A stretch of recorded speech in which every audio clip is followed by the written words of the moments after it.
15 ವರ್ಷ ಓದ್ಬಿಟ್ಟು ನಾವು ದುಡ್ಡು ಮಾಡೋದು ಹೆಂಗಂತಾನೆ ಕಲೀಲೇ ಇಲ್ಲ, ಬರೀ ನೆನಪಿಟ್ಕೊಳ್ಳೋದಾಯಿತು. ನೆನಪಿಟ್ಕೊಂಡು ಬರೆದಿದ್ದಾಯಿತು, ಎಕ್ಸಾಮು ಫೇಲ್ ಆಗಿದ್ದಾಯಿತು, ಪಾಸ್ ಆಗಿದ್ದಾಯಿತು, ರ್ಯಾಂಕ್ ಬಂದಿದ್ದಾಯಿತು. ಆದರೆ ಕೆಲಸ ಸಿಗಲಿಲ್ಲ. ಕೆಲಸ ಸಿಗೋದು ಹಾಳಾಗೋಗ್ಲಿ, ದುಡ್ಡು ಹೆಂಗೆ ಬರೋದಂತ ಹೇಳೇ ಕೊಡಲಿಲ್ಲ. ಹಿಸ್ಟ್ರಿಲಿ ಅವ್ನ ಕಕ್ಕ ಹೇಗೆ ಮಾಡ್ದ, ಕುಚ್ಚೆ ಹೇಗೆ ಮಾಡ್ದ, ಹೆಂಗೆ ತಿಂದ, ಹೆಂಗೆ ಗೆದ್ದ, ಹೆಂಗೆ ಓಡಾಡ್ದ, ಇದನ್ನೇ ಹೇಳ್ಕೊಟ್ರು. ಬೇರೆ ಏನೂ ಹೇಳ್ಕೊಡ್ಲೇ ಇಲ್ಲ. ನಾವು ಓದಿದ್ದೆಲ್ಲ ಬೇರೆಯವ್ರಿಗೆ ದ್ರೋಹ ಮಾಡಬಾರ್ದು, ಮೋಸ ಮಾಡಬಾರ್ದು, ನಂಬಿಕೆ ದ್ರೋಹ ಮಾಡಬಾರ್ದು ಅಂತ ಓದಿದ್ವಿ. ಆದರೆ ಈ ಸಮಾಜದಲ್ಲಿ ಇವತ್ತಿನ ದಿನ ಎಲ್ಲರೂ ದ್ರೋಹ ಮೋಸ ಮಾಡಲಿಲ್ಲ ಅಂದರೆ ಒಂದು ಬಿಸ್ನೆಸ್ಸೇ ನಡೆಯಲ್ಲ. ವಾಸ್ಕೋ ಡಿ ಗಾಮ ಯಾಕೆ ಭಾರತಕ್ಕೆ ಬಂದ, ಅಲೆಕ್ಸಾಂಡರ್ ಹೆಂಗೆ ಯುದ್ಧ ಮಾಡ್ದ, ಎಷ್ಟು ವರ್ಷ ಮಾಡ್ದ, ಇದೆಲ್ಲ ನಮ್ಗೆ ಯಾಕೆ ಬೇಕು? ಹಾಗಂತ ಎಜುಕೇಷನ್ ಯೂಸ್ ಇಲ್ಲ ಅಂತ ಹೇಳ್ತಿಲ್ಲ. ರೀಡಿಂಗು, ರೈಟಿಂಗು, ಸೈನ್ಸು, ಮ್ಯಾಥ್ಸು ಇವೆಲ್ಲ ಫೌಂಡೇಶನ್ನೇ ಒಂದು ಎಜುಕೇಷನ್ಗೆ. ಆದರೆ ನಮ್ಮ ಎಜುಕೇಷನ್ ಸಿಸ್ಟಮಲ್ಲಿ ಯಾವ್ಯಾವ ಸ್ಕಿಲ್ಸ್ ಕಲಿಸಿದ್ರಪ್ಪ? ನಮಗೆ ಏನು ಕಲಿಸಿಲ್ಲ.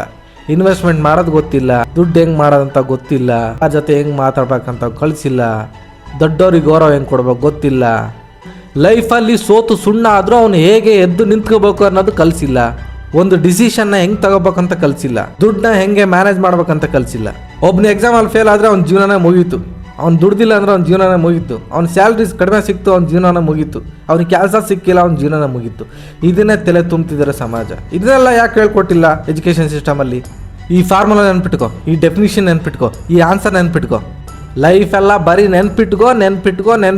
ಅವನೇನು ಮಾಡ್ದ, ಇವನೇನು ಮಾಡ್ದ, ಅವನು ಯಾಕೆ ಹಿಂಗೆ ಮಾಡ್ದ, ಇವನು ಯಾಕೆ ಹಿಂಗೆ ಮಾಡ್ದ, ಇದೆಷ್ಟಿದೆ ಅದೆಷ್ಟಿದೆ, ನಿಮ್ಗೇನು ಸಿಗಲ್ವ? ಗೂಗಲಲ್ಲಿ ಹುಡಿದ್ರೆ ಎಲ್ಲ ಸಿಗುತ್ತಲ್ವ?